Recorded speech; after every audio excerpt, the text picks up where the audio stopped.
SFI ఆధ్వర్యంలో తెలంగాణ రాష్ట్ర ముఖ్యమంత్రి రేవంత్ రెడ్డి గారి దిష్టిబొమ్మ దగ్ధం చేయడం జరిగింది. అసలు ఈ దగ్ధం ఎందుకు చేస్తున్నారు మనం ఎస్ఎఫ్ఐ నాయకులు శ్రీకాంత్ వర్మ అడుగుతున్నాం. చెప్పండి, ఎందుకు మీరు ఈ దిష్టిబొమ్మ దగ్ధం చేయడం జరిగింది? గత ఈ రాష్ట్రంలో ఉన్నటువంటి ఎస్సీ ఎస్టీ బీసీ మైనార్టీ విద్యార్థులకు స్కాలర్షిప్స్ రీఎంబర్స్మెంట్ సుమారుగా 4,500 కోట్ల రూపాయలని గత ప్రభుత్వం ఈ ప్రభుత్వం కూడా పెండింగ్ లో ఉంచింది. గత ప్రభుత్వం పెండింగ్ లో ఉంచినటువంటి క్రమంలో ఆ ప్రభుత్వానికి విద్యార్థి తల్లిదండ్రులు బుద్ధి చెప్పారు, గద్దెం దించినటువంటి పరిస్థితి ఉన్నది. కానీ ఈరోజు రేవంత్ రెడ్డి సర్కారు కూడా 14-15 నెలలు అవుతా ఉన్నది అధికారంలోకి వచ్చి, ఇంతవరకు కూడా విద్యార్థులకు ఇవ్వాల్సినటువంటి స్కాలర్షిప్స్ రీఎంబర్స్మెంట్ ని విడుదల చేయనటువంటి పరిస్థితి ఉన్నది. ఈ క్రమంలో విద్యార్థులు ఫీజులు కట్టలేక, నోట్సులు కొనలేక, ఈరోజు బుక్స్ కొనుక్కోలేనటువంటి పరిస్థితుల్లో, పరీక్షా ఫీజులు కొనుక్కోలేనటువంటి పరిస్థితుల్లో విద్యార్థులు తీవ్రమైనటువంటి ఇబ్బందులు పడతా ఉన్నారు. మరొక వైపు ఈరోజు స్కాలర్షిప్స్ రీఎంబర్స్మెంట్ ప్రభుత్వం ఇవ్వదు.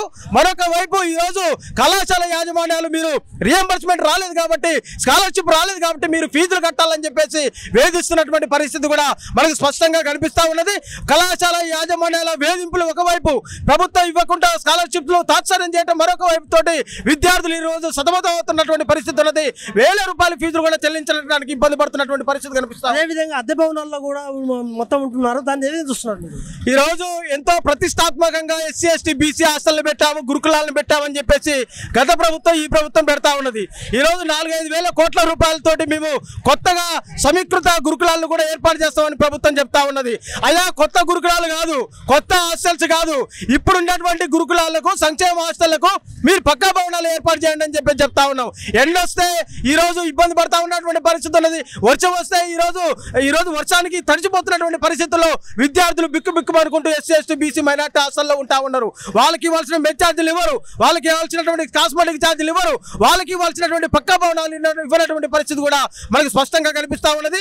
ఇప్పటికైనా కాంగ్రెస్ ప్రభుత్వానికి చిత్తశుద్ధి ఉంటే తక్షణమే ఈ రోజు స్కాలర్షిప్ రీఎంబర్స్మెంట్ విడుదల చేయాలి. నిన్న అసెంబ్లీ సమావేశాలు ప్రారంభమైనాయి. అసెంబ్లీ సమావేశాలు ప్రారంభమైనటువంటి క్రమంలో ఈ రాష్ట్ర వ్యాప్తంగా ఉన్నటువంటి విద్యార్థులందరూ కూడా మాకు స్కాలర్షిప్ల గురించి ఏదైనా మాట్లాడతారేమో, రీఎంబర్స్మెంట్ రిలీజ్ చేస్తారని చెప్పేసి ఎంతో ఆశలతో చూస్తా ఉన్నారు. ప్రతిపక్ష నాయకుడు ఏ ఒక్క నాయకుడు కూడా అసెంబ్లీలో విద్యార్థుల గురించి మాట్లాడట్లే.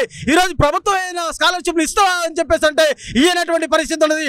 తక్షణమే అసెంబ్లీ సమావేశాలలో రేవంత్ రెడ్డి సర్కారు నిర్ణయం చేసి యుద్ధ ప్రాతిపదికన 4,500 కోట్ల రూపాయల స్కాలర్షిప్స్ రీఎంబర్స్మెంట్ ని విడుదల చేయాలని చెప్పేసి ఈ సందర్భంగా మేము డిమాండ్ చేస్తాం.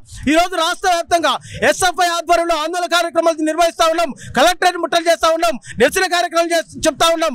ఈ రోజు ఇంకా ఈ ప్రకటన రాకపోతే, స్కాలర్షిప్ పైన ప్రకటన రాకపోతే ఖచ్చితంగా అసెంబ్లీని ముట్టడించడానికి ఎస్ఎఫ్ఐ నాయకత్వం విద్యార్థులు సిద్ధమవుతారని చెప్పేసి ఈ సందర్భంగా మేము హెచ్చరిస్తా ఉన్నాం. ఓకే, పెండింగ్ లో ఉన్నటువంటి ఫీజులు అయితే ఉన్నాయో ఖచ్చితంగా స్కాలర్షిప్ ఏదైతుందో ఖచ్చితంగా ఏమంటే చెల్లించాలి.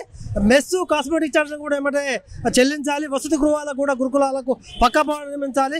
గురుకులాలు సంక్షేమ హాస్టల్ అద్దె భవనాలకు ఏమంటే బకాయిలు చెల్లించాలని కోరుతున్నారు. అంతేకాదు, ఒకవేళ ప్రభుత్వం దిగలేకపోతే మాత్రం మేము ఖచ్చితంగా ధర్నాలు రాష్ట్రోకోలు చేస్తామని చెప్తున్నాము.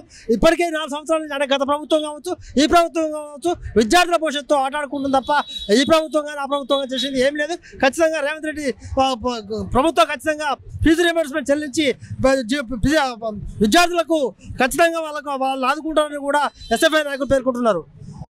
లేటెస్ట్ న్యూస్ తెలుగు మరియు ఇంగ్లీష్ అప్డేట్స్ కోసం ఇప్పుడే క్యూన్యూస్ అఫీషియల్ యాప్ ని ప్లే స్టోర్ నుండి డౌన్లోడ్ చేసుకోండి. సరికొత్త సమాచారాల కోసం క్యూన్యూస్ వెబ్సైట్ ని ఫాలో అవ్వండి. ఛానల్లో ప్రాంతీయ, జాతీయ, అంతర్జాతీయ వార్తలు వీక్షించండి.